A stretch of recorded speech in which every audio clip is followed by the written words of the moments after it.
Hey, this is Jason with Year Round Garden. Welcome back to our series on horticultural lighting. Light-emitting diodes, or LEDs, are small electronic components called semiconductors, which are covered in microscopic holes.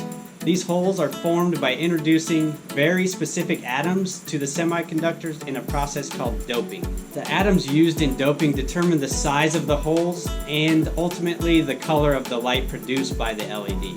There are two sides to each LED, one that maintains a negative charge with more electrons, and one with a positive charge that has more holes. When an electrical current starts to flow through the LED, the electrons combine with the holes and energy is released in the form of light. When LEDs were first introduced to the consumer market, they had relatively low output and limited selection of color. As time progressed, new doping methods and phosphor coatings were created to allow just about any color combination imaginable, including infrared and ultraviolet spectrums. They also provide extremely efficient and high-intensity light. LEDs come in many shapes and sizes. Manufacturers can be very precise with the diodes they choose to essentially create any desired spectrum of light.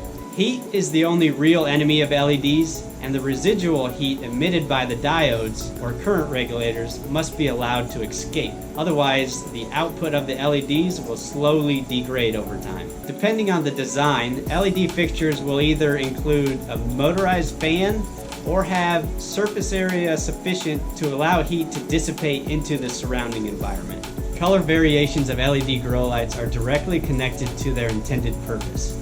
A spectrum that contains all colors is considered a full spectrum and mostly resembles the sunlight. Adding other colors to the spectrum, such as greens, far reds, or deep blues, aids in giving the plant more of what they desire in their respected stage of life.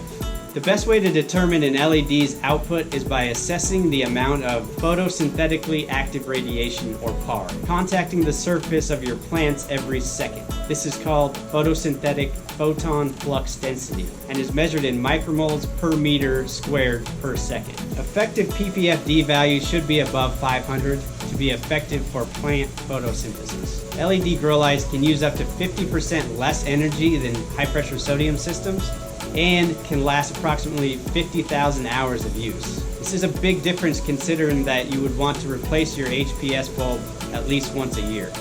For more information on measuring light intensity, check out the resource section of our website.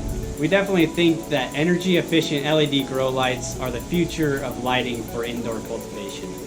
They're energy efficient, have a long lifespan, produce less heat, and can be made basically in any color spectrum desired, giving your plants some of the best light possible. This is Jason with Year Round Garden.